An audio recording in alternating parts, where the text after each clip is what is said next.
अडकूर बोंजुर्डी येथील दोघांना दारूसह पकडले. बेकायदा गोवा बनावटीची दारू वाहतूक करताना आंबोली पोलिसांनी पाठलाग करून चंदगड येथील दोघांना ताब्यात घेतले आहे.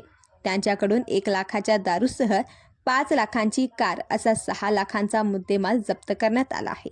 विशेष म्हणजे ही दारू पकडण्यासाठी चौकुळ ग्रामस्थांनी पोलिसांना सहकार्य केले. त्या ठिकाणी रस्ता ब्लॉक करून गाडी अडविण्यासाठी मदत केली.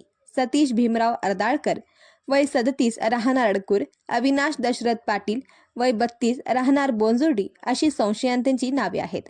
गाडीची तपासणी केली असता त्यात गोवा बनावटीच्या विविध ब्रँडचे 20 बॉक्स दारू आढळून आले, ज्यांची किंमत सुमारे 1,02,000 रुपये आहे. दारूसह 5 लाख रुपये किमतीची इनोव्हा गाडी असा एकूण 6,02,000 रुपयांचा मुद्देमाल पोलिसांनी जप्त केला आहे. या प्रकरणी पोलिसांनी दोघांना ताब्यात घेतले आहे. त्यांचा पंचनामा करून गुन्हा नोंद केला.